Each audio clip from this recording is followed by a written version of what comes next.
Okay. स्वस्थ कलीसिया, तंदुरुस्त कलीसिया, मजबूत कलीसिया, पहला कुरिन्थियों 9 उसका 25।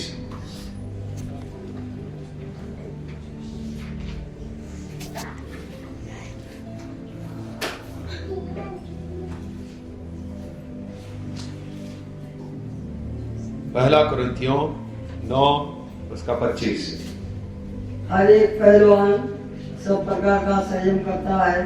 वे तो एक मुरझाने वाले मुकुट को पाने के लिए यह सब करते हैं, परंतु हम तो उस मुकुट के लिए करते हैं जो मुरझाने का नहीं। हर एक पहलवान क्या करता है? पहलवान यानी समझ लो खिलाड़ी, जो खेल कूद में भाग लेने वाले खिलाड़ी, वो क्या करते हैं? खिलाड़ी क्या करते हैं? क्रिकेट के खिलाड़ी हो, दौड़ के खिलाड़ी हो, बॉक्सिंग के खिलाड़ी हो, कराटे के खिलाड़ी हो, तो क्या करते हैं? क्या लिखा है इधर? क्या करते हैं? हर प्रकार का संयम करते हैं। वो लोग अच्छा बॉक्सर बनने के लिए, अच्छा क्रिकेटर बनने के लिए, अच्छा कराटे वाला बनने के लिए क्या करते हैं? हर प्रकार का संयम। वो अच्छे से, वो खिलाड़ी ऐसे ही नहीं बना है, वो भी एक सामान्य मनुष्य है, लेकिन उसको वो खिलाड़ी बनने के लिए उसने बहुत मेहनत की है। उसने अपने शरीर को मारा है, अपने शरीर को ट्रेनिंग दी है, तब जाकर वो खिलाड़ी बना। एक दौड़ में जीतने वाला इंसान ने बहुत प्रैक्टिस की है, उसने बहुत सारा खाना छोड़ा है, बहुत सारा खाना उसने खाया है, बहुत सारा प्रैक्टिस किया है, तब जाकर वो खिलाड़ी बना। हर एक खिलाड़ी या हर एक पहलवान सब प्रकार का संयम करता है, और वो इनाम पाने के लिए करते हैं, मुरझाने वाले इनाम, नाश होने वाले इनाम। लेकिन हम, एक विश्वासी एक खिलाड़ी के जैसा है, उसको भी सब प्रकार का संयम करना है। इब्रानियों 5 उसका 14। इब्रानियों 5 उसका 14।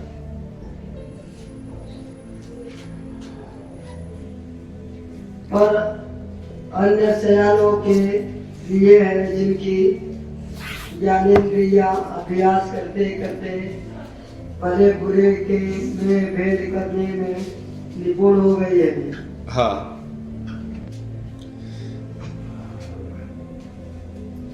ज्ञानेंद्रियां अभ्यास करते करते भले बुरे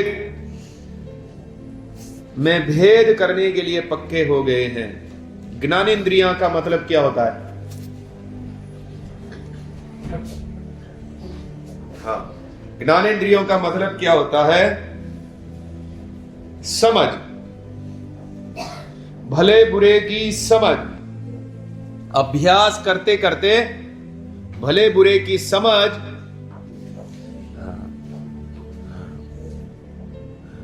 भले बुरे में भेद करने के लिए पक्के हो गए हैं।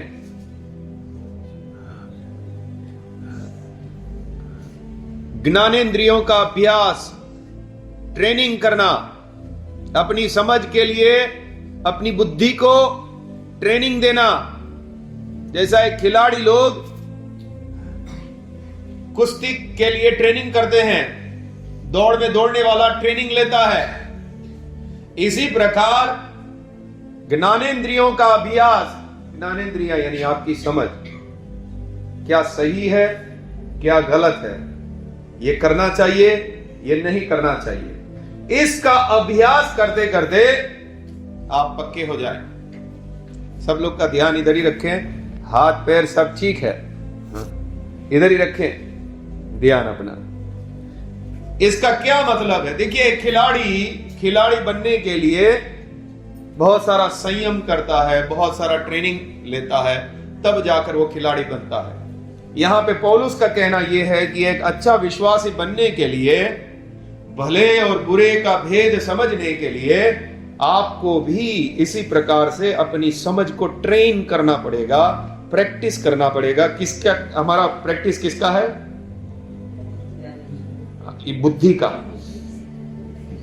और ये बुद्धि का ट्रेनिंग कहां से मिलेगा? वचन के द्वारा। और वो ट्रेनिंग कैसे लेना है वो मैं आपको अभी सिखाऊंगा। दूसरा तीमुथियुस 3:16-17।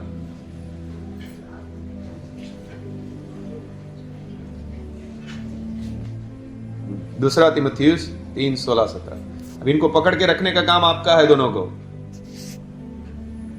संपूर्ण पवित्र शास्त्र परमेश्वर की प्रेरणा से रचा गया है। ओके, पवित्र शास्त्र के बारे में है, बाइबल के बारे में, परमेश्वर की प्रेरणा से रचा है। आगे, और उपदेश और समझाने और समझाने के लिए। आगे, दूसरा सुधारने के लिए और धार्मिकता की शिक्षा के लिए, धर्म की शिक्षा के लिए लाभदायक है।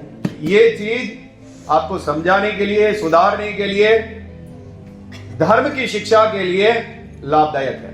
क्या चीज? बाइबल, ये पवित्र शास्त्र।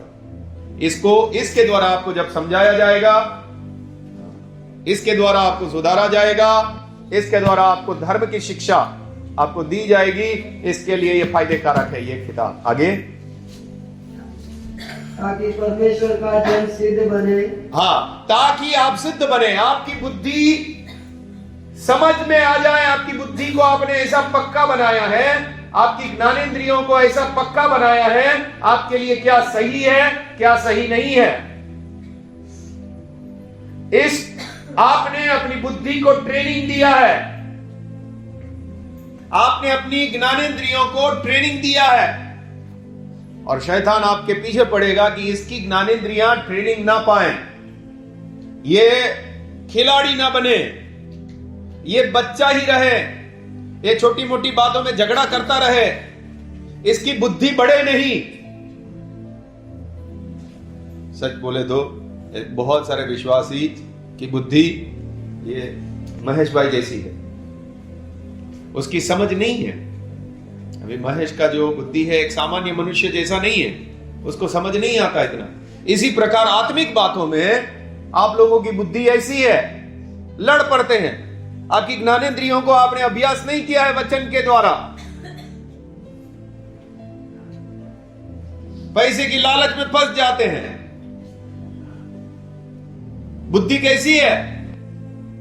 एक सामान्य मनुष्य जैसी बुद्धि नहीं है।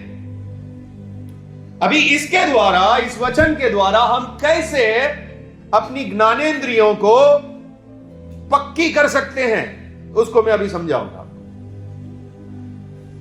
ये समझाने के लिए, सुधारने के लिए, धर्म की शिक्षा के लिए लाभदायक है ये वचन। और इसको कैसा लागू करना है अब मैं आपको बता रहा हूं। देखिए, नीति वचन 5,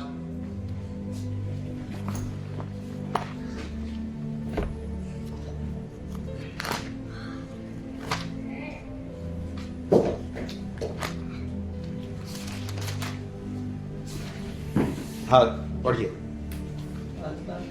पढ़ते जाइए।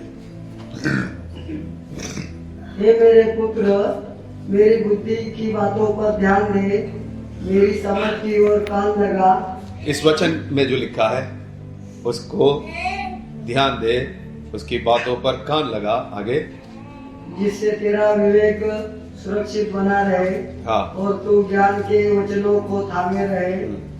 ये सब बातों पर तू ध्यान दे जो मैं तुझे अभी सिखाने वाला हूं। हाँ, आगे, क्योंकि पराई स्त्री के होठों से मधु टपकता है और उसकी बातें तेल से भी अधिक चिकनी होती है। हाँ, यहां पर हमको कुछ सिखाया जा रहा है। जिसकी बुद्धि पक्की नहीं है वो फंस जाएगा, पराई स्त्री की चिकनी चुपड़ी बातों में फंस सकता है। लेकिन जिसने अपनी बुद्धि को ट्रेनिंग दिया हुआ है वो तुरंत समझ जाएगा यहाँ पे मेरा मन फिसल रहा है। एक औरत की बात सुनकर, एक औरत की चिकनी चुपड़ी बातों से मेरा मन फिसल रहा है, मुझे यहाँ इस औरत के साथ बात नहीं करनी चाहिए। या कोई पुरुष है जिसकी बातों से आपका मन फिसल रहा है, मुझे यहाँ पे नहीं खड़ा होना चाहिए, क्योंकि परमेश्वर का वचन मुझे बताता है हाँ कि मुझे इसमें नहीं फंसना चाहिए। देखिए आगे वो आपका बुद्धि को पक्का बनाने के लिए क्या क्या बता रहा है, आगे बढ़िए। परंतु इसका परिणाम नाग दोना सा कड़वा और दो धारी तलवार सा पहना होता है।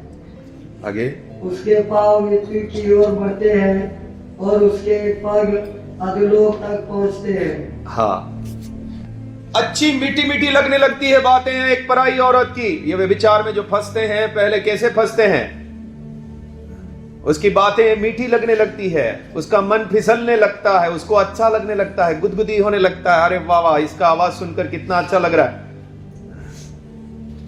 बार बार उससे फोन किया जाता है, वो शरीर में अच्छा लगता है। लेकिन बोलता है इसका परिणाम नाग दोना सा कड़वा, दो धारी तलवार सा पहना, इसका पांव मृत्यु की ओर, अधोलोक में, ये नरक में पहुंचाने वाला मार्ग है। जिसकी बुद्धि पक्की है वो तुरंत बोलेगा मेरे मन के अंदर एक पराई स्त्री से, एक पराई पुरुष से बात करने से मेरा मन फिसल रहा है, मुझे ये नहीं करना चाहिए, क्योंकि ये रास्ता मुझे नरक में लेकर जा सकता है। जिसकी ज्ञानेंद्रियां पक्की हो चुकी है वो भागेगा वहां से, उसको इस बात की समझ है, वो भागेगा वहां से। लेकिन मूर्ख क्या करेगा, वो तो बड़ा मजा लेगा इसमें, क्योंकि उसकी बुद्धि क्या है, पक्की नहीं हुई है, वो वचन को थाम के नहीं रखा हुआ है। हम ये वचन क्यों पढ़ते हैं, ये वचन मुझे सुधारता है, मुझे धर्म की शिक्षा देता है, ये मुझे पाप से बचाए रखता है, ये मेरी बुद्धि को पक्की बनाता है। नहीं, इसमें नहीं जाना है, क्योंकि वचन मुझे बताता है इसकी बातें तेल से चिकनी तो है, सुनने में अच्छा लग रहा है, लेकिन ये इसका परिणाम भयानक है। इसमें मेरा कितने परिवार बर्बाद हुए हैं मालूम है, पराई स्त्रियों से बात करके उसमें व्यभिचार में फंसकर कितने परिवार बर्बाद हो गए। ये परिणाम सोचने के लिए उसकी बुद्धि क्या है, पक्की है, कच्चा नहीं है, उसमें फंसेगा नहीं।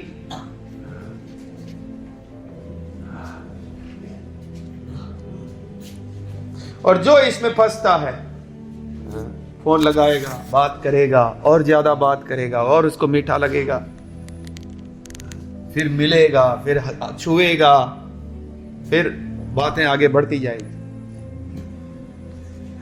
बुद्धि पक्की नहीं है। ये जो शिक्षा प्राप्त, जो ये वचन हम इसलिए लगातार पढ़ते हैं, इसको समझते हैं, जिससे हम अपनी ज्ञानेंद्रियों को पक्की करें।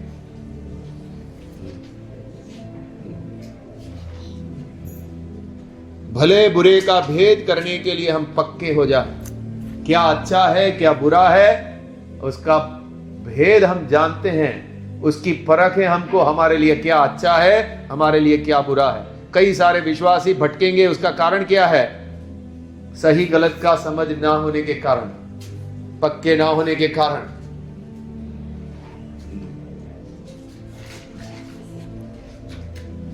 सातवां आयत से, इसलिए अब है मेरे पुत्रों, मेरी सुनो और मेरी बातों से मुंह न मोड़ो।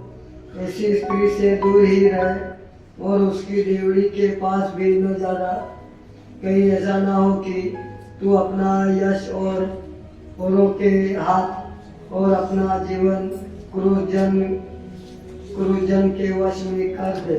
ऐसी स्त्री से दूर रहे, ऐसे पुरुष से दूर रहे, उसका डेवड़ी, उसके घर के बाजू में से भी मत निकल। तेरा जीवन क्रूर के वश में हो जाए। कितने लोगों का पढ़ाई गया, नंबर बनाते थे, कोई लड़की चिकनी चुपड़ी बातें करने वाली उसके जीवन में आई, या कोई लड़का आ गया, पढ़ाई गया।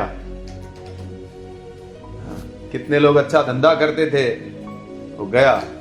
कितने लोग अपना परिवार अच्छे से संभालते थे, एक चिकनी चुपड़ी औरत आ गई बातें करने वाली और गया। विश्वासी के जीवन में भी शैतान भेजेगा। इस्राएलियों को फंसाने के लिए बिलाम ने बोला बालाक राजा को, औरतों को भेजो इनके बीच में, औरतें इन लोगों को फंसाएंगी, तब उसका परमेश्वर उनके विरुद्ध हो जाएगा, तब इनकी शक्ति कम हो जाएगी। ये प्रजा को बिगाड़ना है तो इनके बीच में औरतें भेजो, खूबसूरत औरतें भेजो। आपके बीच में भी आएगी, आपके रास्ते में भी आएगी। लेकिन अगर आपकी भले बुरे का भेद करने में आप पक्के नहीं हैं, इन सब बातों को समझने में आप पक्के नहीं हैं, तो आप फंसेंगे। ये वचन आपके सामने होगा, इस वचन के द्वारा अपने बुद्धि को आपने पक्की बनाया हुआ है, आप नहीं फंसेंगे। आप एक स्वस्थ विश्वासी होंगे, आप लड़ाई लड़ते हुए जाएंगे।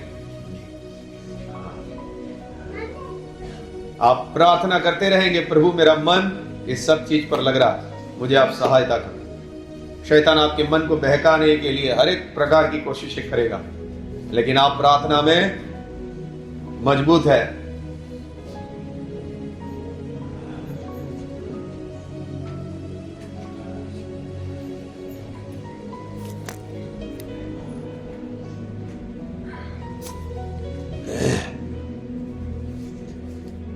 दाऊद के बारे में सोचेगा, अगर आप भले बुरे का भेद जानता है तो। सिमसोन के बारे में सोचेगा, सुलेमान के बारे में सोचेगा। ये स्त्रियों पर मन लगाना गलत है। व्यभिचार से दूर रहना मेरे लिए अच्छा है। मेरी बुद्धि को सही क्या गलत क्या मुझे सिखाना होगा, मुझे पक्का होना होगा। ये मेरे लिए अच्छा नहीं है, ये मेरे लिए अच्छा नहीं है। यूसुफ जानता था ये मेरे लिए अच्छा नहीं है। दाऊद फंस गया इस बात में, सही गलत का तो अपने इच्छाओं के ऊपर नियंत्रण नहीं कर पाया, सिमसोन नहीं कर पाया, फंस गया। और ये रास्ता किधर जाता है? अभी हमने पढ़ा अधोलोक में, ये रास्ता नरक में जाता है। इसके लिए कोई मूर्ख ना बने, अपनी बुद्धि को पक्का करें। अगर आपको स्वस्थ विश्वासी बनना है तो आपके लिए क्या अच्छा है क्या बुरा है आप जानते हैं। आपके शरीर के अंदर जो गुदगुदी होती है, ये सब बातों की वजह से आप वहां से भागना समझते हैं। आप उसके लिए प्रार्थना करना जानते हैं कि ये चीजें मेरे लिए अच्छी नहीं है, ये शरीर को अच्छे लगने वाली बात है, ये मुझे नरक में लेके जाने वाली बातें हैं, मुझे यहां से भागना जरूरी है। यूसुफ की तरह वहां से भागना जरूरी है। और जो ये वचनों के अनुसार अपने मन को पक्का किया हुआ नहीं है, अभी शराब पीना, गुस्सा आया, शराब, मैं भी शराब पीने जा रहा हूं, ये सब क्या है? ये सब क्या है? ये सब मूर्खता है, ये बचपना भी नहीं है, ये सब मूर्खता है। ये क्या है? क्या इतना बुद्धि नहीं आया अभी तक? इतना सोच नहीं समझ पा रहे हो अभी तक कि ये मेरा पैसा खराब करेगा, मेरी बुद्धि खराब करेगा, इसमें मेरे को झगड़ा होगा, शराब पीने से लुचपन होगा, गंदे विचार आएंगे पराई स्त्री के लिए, हाँ, और मैं जाऊंगा उसी तरफ।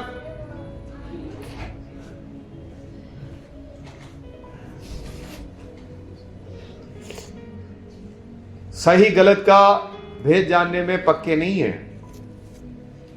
आप तकलीफ में क्या करते हैं तभी मालूम पड़ता है इसका ज्ञानेंद्रिय कितना ठीक है। जब एक खूबसूरत स्त्री आपके जीवन में आ जाए तब मालूम पड़ेगा इसका ज्ञानेंद्रिय कितना पक्का है। जब पैसा आपको दिखाया जाए तब मालूम पड़ेगा इसका ज्ञानेंद्रियां कितना पक्का है।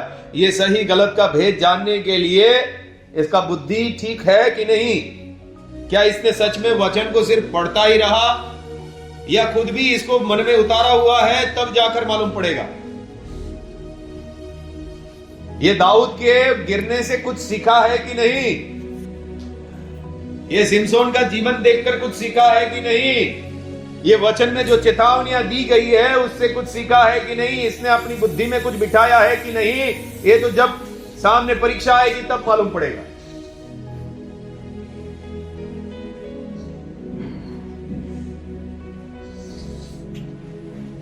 मत्ती 6:24।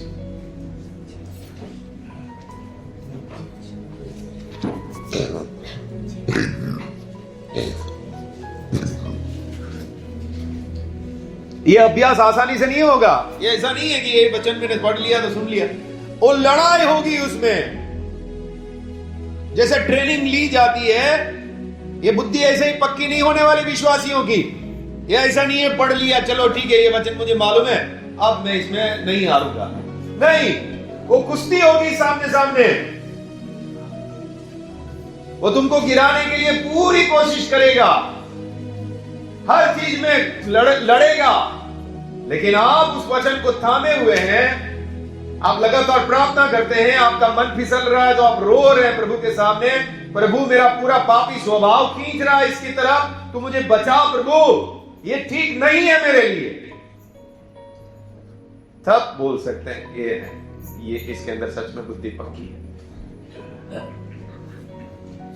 ये गलत मार्ग में बहकाया नहीं जा सकता। इसको चारों तरफ से खींच रहे तो भी वो प्रार्थना कर रहा है, नहीं चाहिए प्रभु ये चीज मुझे नहीं चाहिए, ये मुझे पूरा खींच रहा है, मेरा पूरा पापी स्वभाव मुझे इस तरफ से शैतान पूरा खींच रहा है, लेकिन नहीं चाहिए।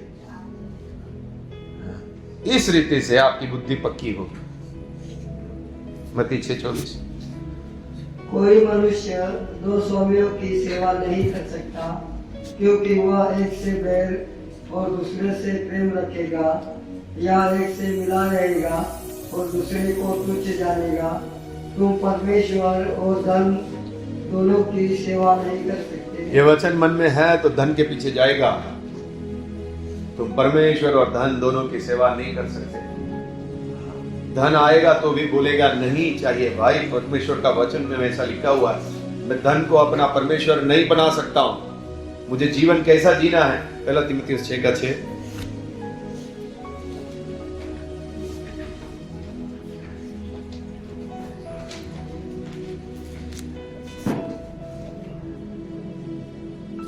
और संतोष सहित भक्ति बड़ी कमाई है। ये वचन मन में रखता है, जब भी पैसे की लालच आती है, मुझे संतुष्ट रहना है, मुझे प्रभु के लिए खड़ा रहना है, मुझे लालच में नहीं जाना है, ये वचन अपने मन में बसाए रखा हुआ है और इस प्रकार से अपनी बुद्धि को पक्का किया हुआ है।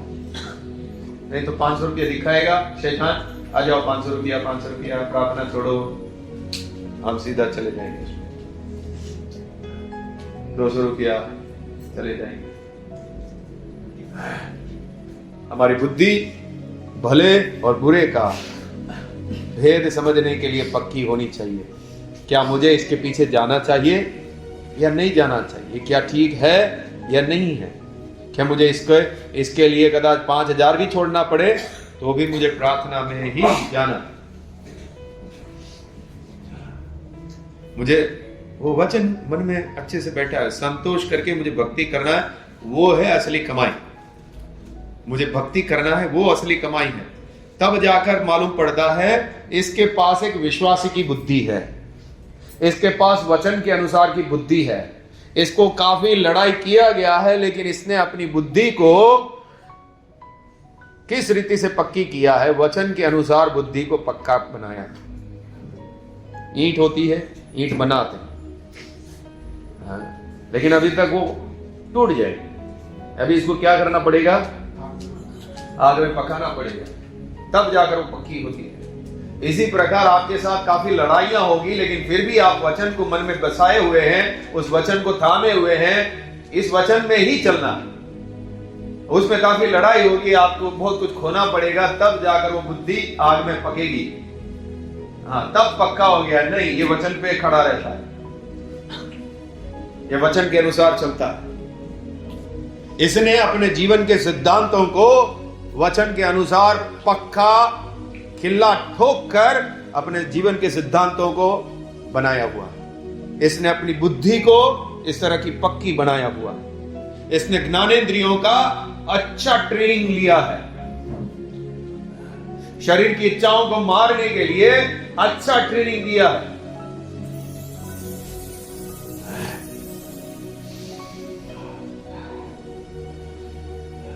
मुझे नहीं चाहिए कुछ भी,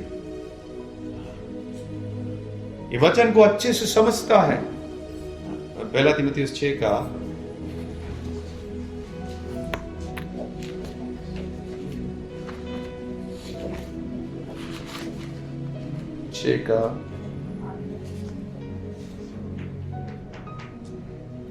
9 पढ़िए।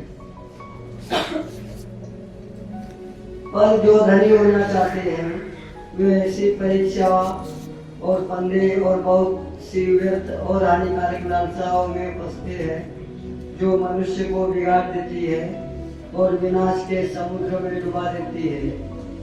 हाँ, वो इस बात को जानता है,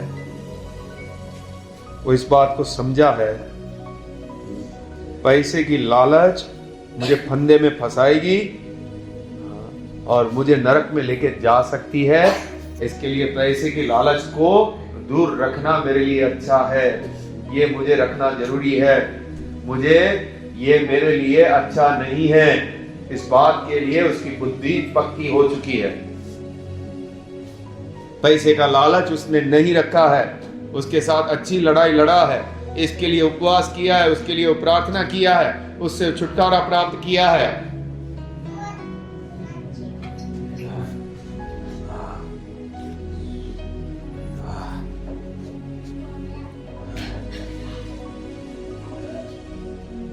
दसवां वचन,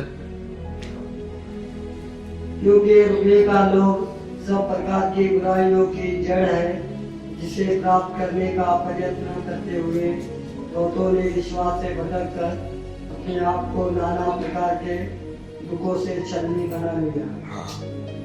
पैसे का लोभ के द्वारा भटक जाएंगे, विश्वास से भटक जाएंगे। बहुत सारे दुख के घाव हमें लग जाएंगे, छलनी हो जाएंगे। इसके लिए मेरे लिए लोभ करना अच्छा नहीं है। ये सब वचन लेकर प्रार्थना करता है, अपनी बुद्धि को पक्का बनाता है, इस ज्ञानेंद्रियों को, अपनी बुद्धि को ट्रेनिंग देता है। अभी हमारी लड़ाई क्या है? हम कुश्ती कौन सी वाली ट्रेनिंग लेते हैं? आपने कुश्ती वालों को देखा है? तो कितना कुश्ती के ढीके वो मारते हैं, घुसा मार के अपने हाथ को ट्रेनिंग देते हैं। हमारी ट्रेनिंग क्या है? किसको ट्रेनिंग करना है? बुद्धि को।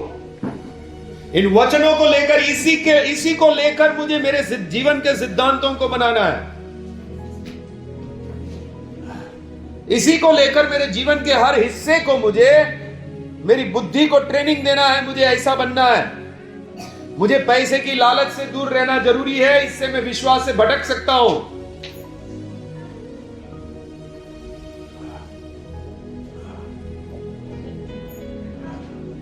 इसमें मैं फंस सकता हूं। लालच हर प्रकार की बुराई की जड़ है, मुझे इससे दूर रहना जरूरी है। अपनी बुद्धि को पक्का बनाया हुआ है।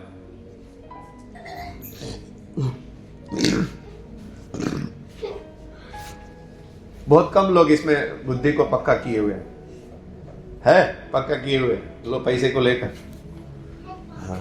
बहुत कम लोग होंगे जिन्होंने पैसे के साथ अच्छे से डीलिंग किया है, ये सब वचनों को लेकर बैठकर प्रार्थना किया है, वचन को, सिद्धांतों को अच्छे से समझकर बुद्धि को पक्का किया हुआ है।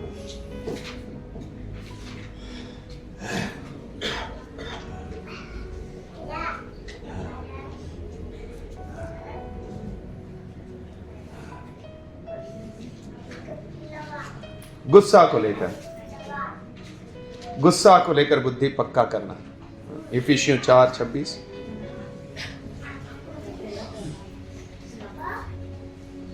ऐसे ही बुद्धि पक्की होती है कि नहीं? हाँ, नहीं होती, कच्ची रह जाती है। ऐसे ऐसे करेंगे तो जल्दी आ जा अंदर।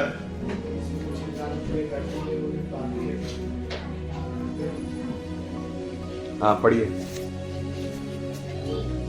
क्रोध तो करो पर पाप मत करो, सूर्यास्त होते तक तुम्हारा क्रोध न रहे। हाँ, क्रोध तो करो, पाप ना करो, और सूर्यास्त होने तक तुम्हारा क्रोध न रहे। हाँ, देखिए गुस्सा आएगा, लेकिन गुस्से में कुछ पाप ना कर बैठना।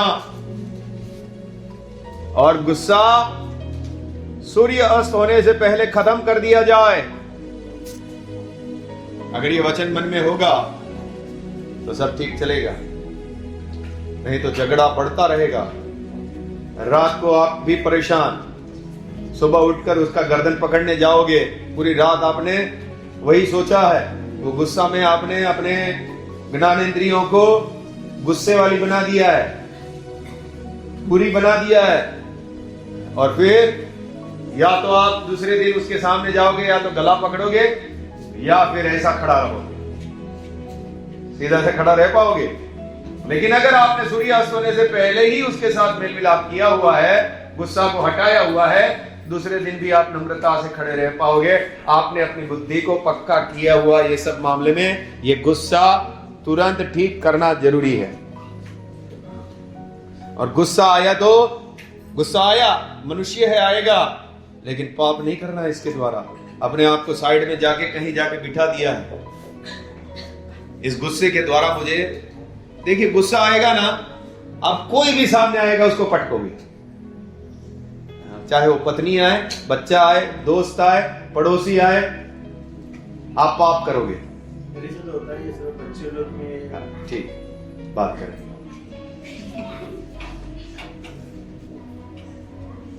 तो क्या करो जब गुस्सा आता है? तो पाप नहीं करना है, मुझे कहीं अकेला जाके बैठ जाना है, मुझे अकेला जाके साइड में कहीं बैठ जाना है, जिससे मेरे से पाप ना हो गुस्से के द्वारा। और उसके लिए आपने अपनी ज्ञानेंद्रिय को पक्का किया हुआ है।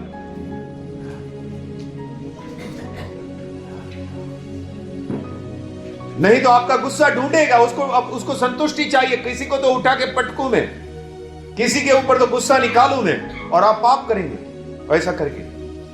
ये नहीं करना है आपको। और ये कौन बच पाएगा इससे? जिसकी बुद्धि उसने पक्का किया है, इसने लड़ाई लड़ी है। और ये सामान्य ट्रेनिंग से नहीं होगा, आपने इसके लिए बहुत गंभीर होकर लड़ाई लड़ी है, तब जाकर ये सब बात में आपकी बुद्धि पक्की हो जाएगी।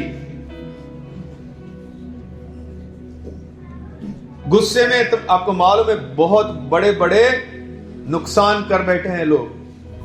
लड़ाइयां हो चुकी है राजाओं के बीच में, हजारों लाखों की संख्या में लोग मरे हैं, कारण इसको गुस्सा आ गया। मुझे गुस्सा आ गया, आप मैं देख क्या करता हूं। लेकिन मसीही लोगों को इस हमारा दुश्मन ही है इस बात में। अब आपके पास इसका वचन है, आपने अपनी ज्ञानेंद्रियों को वचन के अनुसार अच्छे से समझा हुआ है, अपनी बुद्धि को पक्का किया हुआ है, आप गुस्से से बच पाएंगे।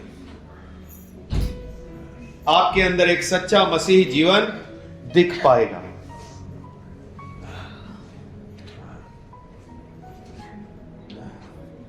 गुस्सा, आपको वचन मालूम होना चाहिए, गुस्सा आपको नरक में पहुंचा सकता है। मत्ती 6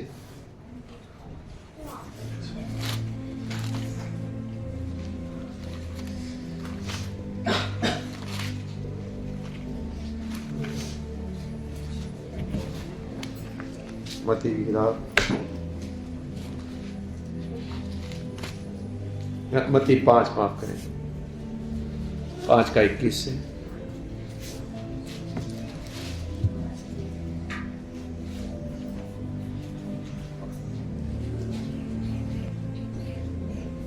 तुम सुन चुके हो कि पूर्वकाल के लोगों से कहा गया था कि हत्या न करना, और जो कोई हत्या करेगा वह कचहरी में दंड के योग्य होगा।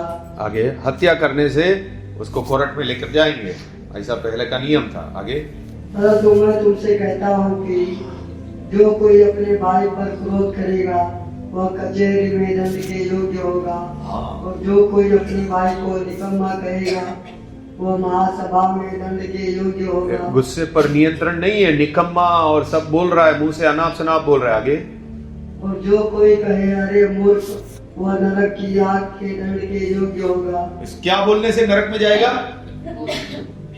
सिर्फ भाई को गलत बोलिए। आप लोगों ने तो मूर्ख से ज्यादा ही बोला होगा, हैं?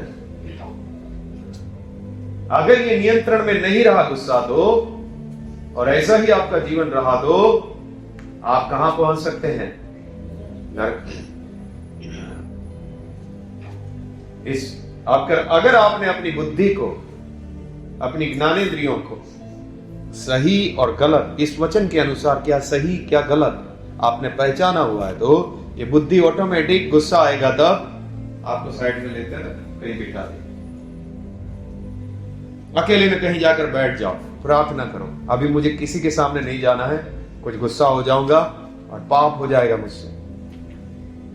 ये बात तो अच्छे से समझ रहा है,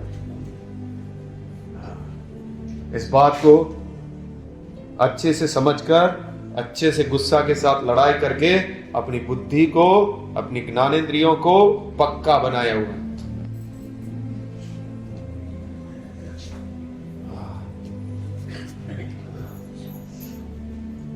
नीति वचन 22 उसका 24।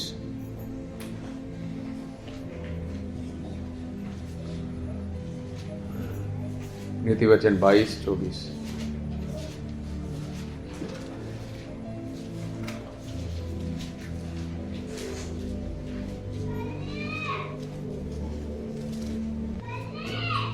क्रोधी मनुष्य का मित्र न होना और झट क्रोध करने वालों के संग न चलना।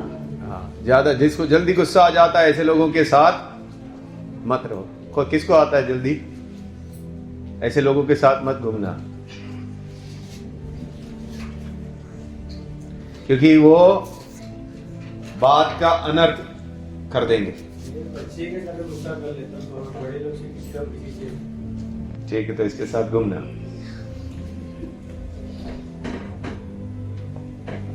गुस्सा जिसको जल्दी हो जाता है ऐसे लोगों की संगति नहीं करना। हमारे घर में कोई रिश्ता होता है तो मेरी माँ मन्नत मानती है, वो सब आने वाले हैं, मेरे पापा और मेरे बड़े पापा जब इकट्ठे होने वाली है, मेरे मम्मी माता जी, ये सब शांति से हो जाना चाहिए हमारा घर का, क्योंकि महाभारत होगा ही होगा। ये कुछ बोलेंगे इसको सहन नहीं होगा, और ये कुछ बोलेंगे इसको सहन नहीं होगा, और दोनों भाई जो लड़ते हैं, वो कौन सा, दो मुर्गे कैसे लड़ते हैं, या और कौन सा लड़ते हैं, वो एक दूसरे को मारते हैं, मेढ़ा वगैरह, ऐसा लड़ते हैं दोनों, मेरे पापा और मेरे बड़े पापा। मेरी माँ मन्नत मानती है, और जैसे सब शांत हो जाए, हे माता जी तूने सब अच्छा से पता खत्म कर दिया,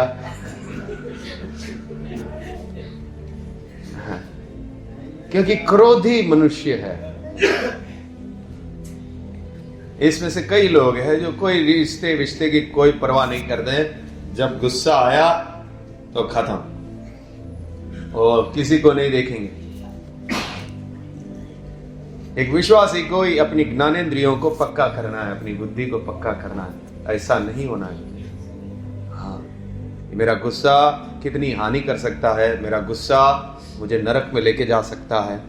हाँ, मुझे एक गुस्से वाला व्यक्ति नहीं बनना, मेरे साथ कोई नहीं रहेगा। यहाँ लिखा है गुस्से वाले व्यक्ति के साथ में नहीं जाना, वो उसका संगति नहीं करना। हाँ, ठीक है, बच्चों के साथ आप करते हैं, लेकिन अगर आप विश्वासी भाइयों के साथ भी करोगे तो आपके साथ कोई जाएगा? आप सहन शक्ति वाले व्यक्ति नहीं है, आपके साथ कोई नहीं जाएगा। आपको हैंडल करना मुश्किल हो जाता है तो आपके साथ कोई नहीं जाएगा। नीति वचन 15-18।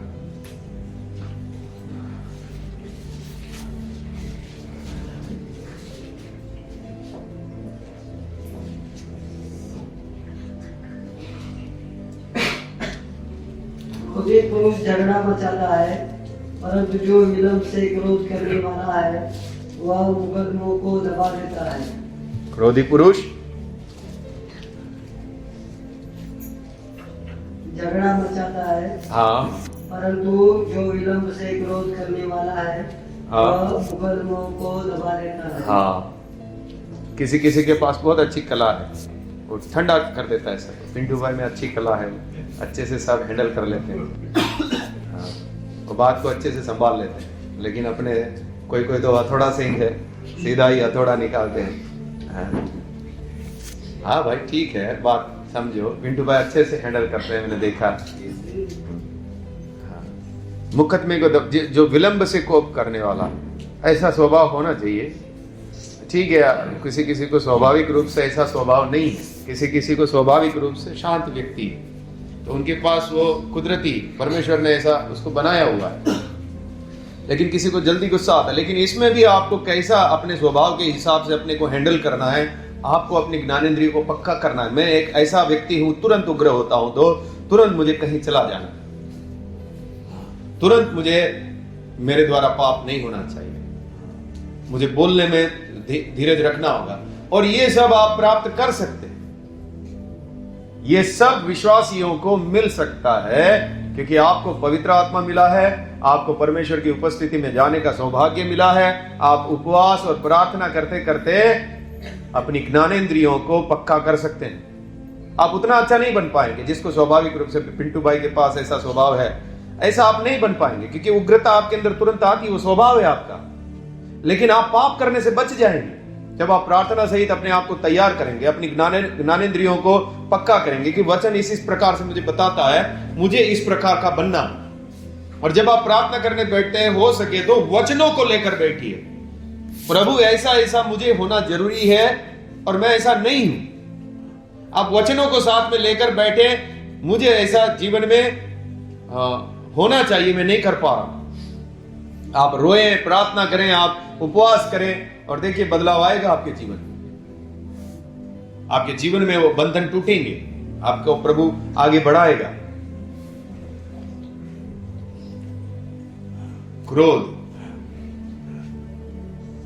हम कैसा एक स्वस्थ कलीसिया हम देख रहे हैं। देखिए इसके लिए एक सखत जैसा ट्रेनिंग होता है ना।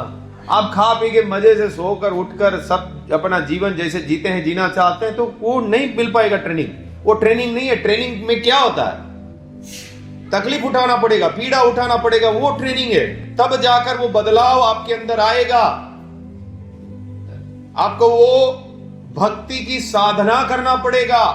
आत्मिक रूप से आपको अपनी ज्ञानेंद्रियों को भले बुरे का समझ देने के लिए, ये शास्त्र के द्वारा जैसे हमने बोला सुधारने के लिए, धर्म की शिक्षा देने के लिए ये लाभदायक है।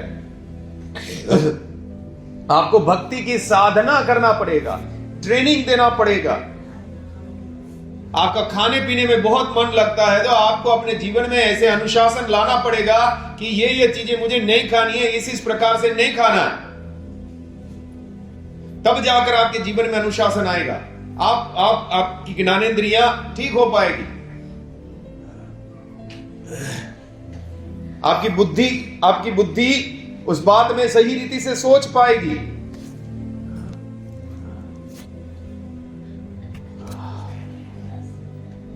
जलन करने के बारे में आपको मालूम है, 2 सिस्टर लोग या 4-5 सिस्टर लोग एक साथ मिलना नहीं चाहते, उसका कारण एक ही होगा। क्या? जलन। उसको कोई चीज तो पसंद नहीं है, इसके लिए वो लोग साथ में इकट्ठा होना नहीं चाहते। ब्रदर लोगों में कम होता है, सिस्टर लोगों में पता नहीं वो कहां से आ जाता है। वो पेड़ है क्या अंदर उगता है क्या? तुरंत एक औरत जात में मैंने देखा है, वो जलन तुरंत पकड़ता है। पुरुषों में, हमारे बीच में तो नहीं है, पुरुषों में भी होता है।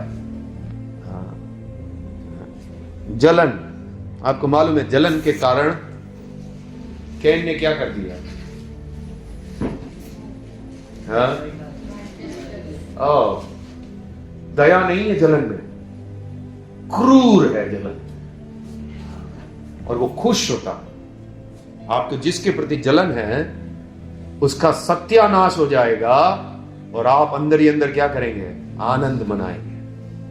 अच्छा हो सकता है बाहर बोले अरे अरे बेचारे को, लेकिन अंदर ही अंदर आप क्या कर रहे हैं? पार्टी मना रहे हैं, मैं जिससे नफरत कर रहा हूं।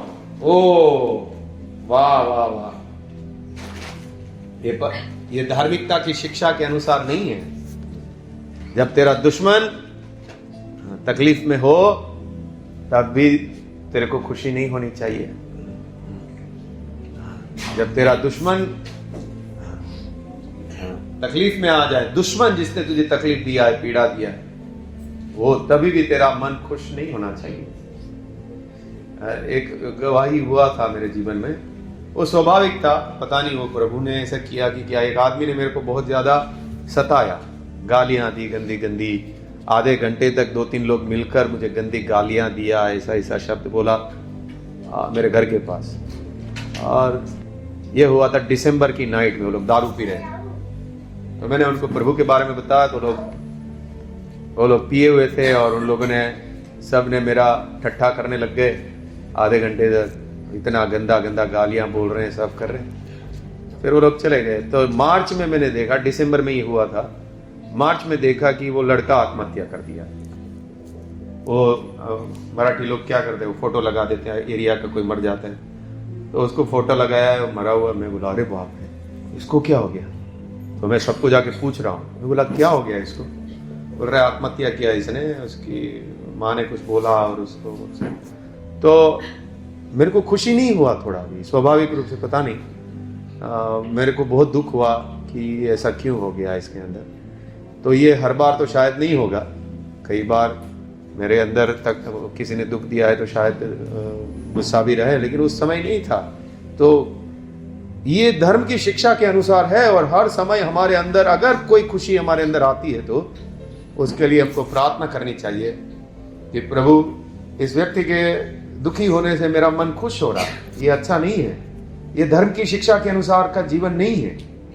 कोई दुखी हो रहा है और मेरा मन खुश हो रहा है क्योंकि उसने मुझे तकलीफ दिया था, ये बिल्कुल ठीक नहीं है।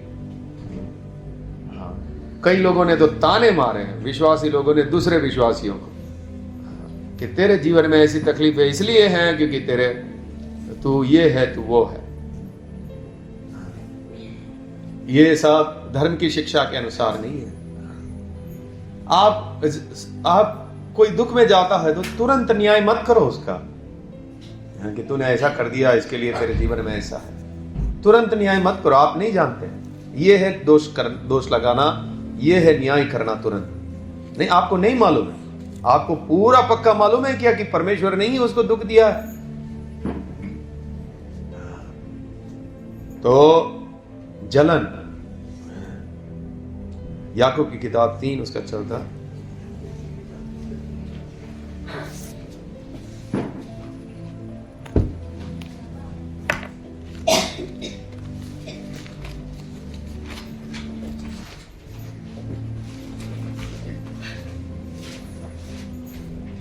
और यह नहीं जानते कि कल क्या होगा, सुन तो 3 का 14, याकूब 3 का 14। पर यदि तुम अपने मन में कड़वी डाह और विरोध रखते हो तो सत्य के विरोध में घमंड न करना और न तो झूठ बोलना। 16 से, क्योंकि जहाँ डाह और विरोध होता है वहाँ बखेड़ा और हर प्रकार का दुष्कर्म भी होता है। हाँ, जहां डाह और विरोध है वहां हर प्रकार का बखेड़ा, दुष्कर्म भी होता है। एक मन होने के लिए पौलुस बोलते हैं, एक मन होकर रहो। हाँ, जितना हो सके आपस में एक मन होकर रहो। हाँ। लोग आप इकट्ठे क्यों नहीं होते मालूम है? हाँ, मुझे ये नहीं पसंद, मुझे वो नहीं पसंद, उसने ऐसा क्यों किया, उसने ऐसा क्यों किया। आपको एक मन नहीं होना है दूसरों के साथ में, इसके लिए आप इकट्ठा नहीं होते। विरोध है, डाह है, जलन है। हाँ जी, सिस्टर लोग इकट्ठे होते हैं सब अभी कि अभी भी नहीं होते? और मर जाएंगे हम, स्वर्ग पहुंच जाएंगे, लेकिन जी इकट्ठे नहीं होंगे, आपस में एक मन नहीं होंगे। ठीक है, मत हो। नीति वचन 14:30।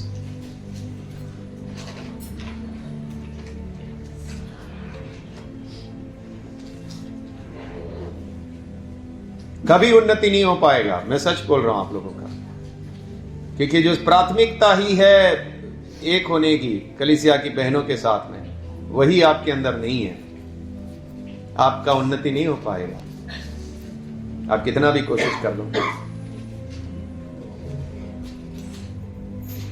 हाँ, शांत मन तन का जीवन है, परंतु मन के जलने से हड्डियां भी जल जाती है। हाँ, मन के जलने से हड्डियां भी जल जाती है। कई लोगों के अंदर स्वाभाविक रूप से इतनी जलन है, दिखाते नहीं है, लेकिन अंदर की हड्डियां जल जाएगी। ये जलन ऐसी है जलन। आपका मन भी दुखी रहेगा किसी का अच्छा देखकर।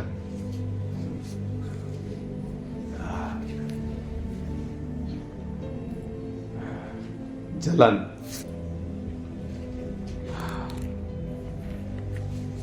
हमको अपनी ज्ञानेंद्रियों को क्या करना है? अभ्यास करते करते क्या करना है? पक्का बनाना है।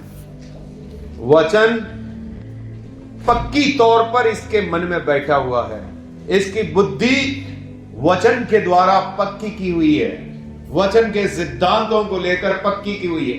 एक सिस्टर है, बहुत आराधना करने में फेमस है, यूट्यूब में अच्छी आराधना करती है। तो कल वो लाइव आ रही थी, मैं कल्याण जा रहा था तो मैं सुनते हुए जा रहा हूँ, वो लाइव आ रही है। वो सबको जागृति की सभा के लिए उसको बुलाया। तो मैंने बोला, मलयाली है, मैंने बोला सुनता हूँ ये है क्या, ठीक रीति से सब जानती है यार? बोलती है तुम लोग सब जागृत हो जाओ, और वो अपनी ही बड़ाई किए जा रही है। मैं इसी प्रार्थना अलट पुलट के प्रार्थना करती हूँ, मैं ये करती हूँ, मैं वो करती। मैं लिखना चाहता था भाई बस अभी बहुत तेरे बारे में बहुत बोल लिया भाई तूने अपने बारे में। इसकी बुद्धि पक्की नहीं है, इसको समझ नहीं है वो क्या कर रही है, अपनी बड़ाई कर रही है। कितने लोगों को मालूम नहीं है वो क्या कर रहे हैं। वो पुलपिट पे खड़े होकर खुद की ही बड़ाई किए जा रहे। अगर उसके मन में वचन पक्की तौर पर है तो उसको समझ आएगा ये मेरी बड़ाई है, मैं लोगों के सामने हीरोइन बन रही हूं, मैं हीरो बन रहा हूं। कई सारे पास्टर लोग ऐसा ही बड़ाई करते करते अपने आप को, सब लोग तो भाई क्या भाई पास्टर है, हाँ कितना अच्छा। वो सिस्टर भी ऐसा ही कर रही है और जागृति करने के लिए आई है, और उनके वचन के शब्द जरूर वो उत्साहित करने वाले हैं, लेकिन वो जो बोल रही है वो सब फालतू है। उससे मुझे मालूम पड़ गया ये कोई जागृति नहीं ला सकती, इसके वचन में कोई वजन ही नहीं है। दिखावा तो है जागृत हो जाओ, लेकिन वो वचन के आधार पे नहीं है, और इसकी बुद्धि भी पक्की नहीं है, वचन जानती नहीं है, वचन का अभ्यास इसने नहीं किया हुआ है।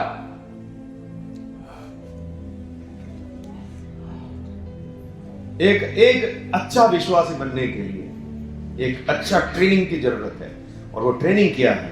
आप वचनों को लेकर अपने जीवन में उसको लागू करने के लिए जो भी पीड़ाओं का सहना पड़े उसके लिए आप कुश्ती करते हैं, और उस वचन को अपने जीवन में पक्का बनाते हैं।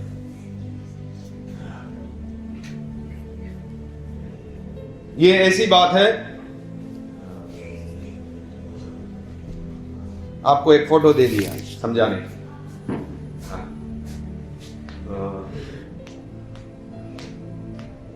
क्या नाम है? ईश्वर। खाने पीने की बात में आपको ऐसा बनना, ये फोटो दे दिया। अब इसको क्या करना है? रोज इसको सामने रखना है। खाने पीने में मुझे यहां ऐसा है, अब मुझे ट्रेन करना है। अब जब तक मैं ऐसा बन न जाऊं तब तक मुझे ट्रेन करना है। 5 रुपए का चिकन लाना, वो लाना, ये सब फोटो में से मुझे ये ऐसा बनना है। ये वचन हम सामने रखकर अपने आप को ट्रेनिंग देते हैं, ऐसा मुझे बनना है। जब बन गया तब ये मुझे वापस फोटो ला कर देगा। आपने फोटो दिया था, अब मेरा जीवन देख लो। तो मैं उसके जीवन को देख रहा हूं, मैं बोलूंगा हाँ, तूने सच में अपनी ज्ञानेंद्रियों का अभ्यास करके ये सारी चीज जो तुझे हटानी चाहिए थी, तूने हटा दी। अब तेरी बुद्धि इस मामले में पक्का हो गया। अभी इसी प्रकार गुस्से को लेकर मैं बोलूंगा आपको गुस्से के मामले में ऐसा बनना है। अब ये रोज क्या करेगा? ट्रेनिंग देगा, प्रार्थना करेगा। गुस्सा जब आएगा तब वो वचनों को याद करते हुए करेगा, और फिर आकर मुझे फोटो देगा वापस कि जो वचन के अनुसार का गणेश होना चाहिए। मैंने अपनी ज्ञानेंद्रियों को अच्छा अभ्यास किया है। और जब मैं देखूंगा हाँ मैं कोच हूं। कोच क्या होता है? जब खिलाड़ी होते हैं उनके ऊपर एक कोच होता है, वो ट्रेनिंग देता है। वो कोच चेक करता है, हाँ अब ये खिलाड़ी बन चुका है, तो मैं चेक करूंगा। या फिर मैं बोलूंगा भाई अभी तक जैसा फोटो है वैसा तू बना नहीं है। वैसे ही जलन का या जहां भी आपको वचन के अनुसार आपको अपने आप को ट्रेन करना, अपनी ज्ञानेंद्रियों को पक्का बनाना और धीरे धीरे करके उस चीज को खत्म करने का। आपको मालूम है मोटा मोटा व्यक्ति होता है, वो एक्सरसाइज कर करके क्या करते हैं? पतले हो जाते, चमड़ी वमड़ी सब निकल जाती है उसकी, पतले होते जाते। इसी प्रकार से आपको करना है, इस पर पक्का होना है। समझ आ रहा है? नहीं आ रहा है? होगा कि नहीं होगा? हाँ, वचन को हमको इसी रीति से पढ़ना है, इसी रीति समझना है। हाँ, ये मेरे से बात कर रहा है, ये मेरे जीवन में कमी है। और अगर आपने इसको अपने जीवन में इस रीति से अभ्यास करना शुरू कर दिया, मसीह का रूप आपके अंदर दिखना शुरू हो जाए, मसीह आपके अंदर प्रकट होना शुरू हो जाए। हाँ, ये व्यक्ति की समझ वचन के आधार, मैं जीवन देखकर ही तुरंत समझ जाऊंगा इसके अंदर वचन है। कोई मुझे आदर करता है, मैं तुरंत समझ जाऊंगा इसके अंदर वचन है। कोई व्यक्ति गुस्से के लिए नियंत्रित हो जाता है, तुरंत मैं समझ जाता हूं इसने अभ्यास किया हुआ है गुस्से के बारे में, पराई स्त्री के बारे में, जलन के बारे में। और इसमें से बहुत लोग हैं, हमको लेना देना नहीं भाई, कोई अभ्यास नहीं करना, हम जैसे हैं वैसे ही रहें, ठीक है रहो ऐसे ही। लेकिन कई लोग हैं जो बोलते हैं हमको अपना अभ्यास करके अपने आप को पक्का करना है, हमको वचन के आधार पे जो चित्र है वैसा हमको बनना है, और हम उसके लिए कड़ी ट्रेनिंग लेंगे, भक्ति की साधना करेंगे और अपने आप को बदलेंगे। ठीक है, सुनीता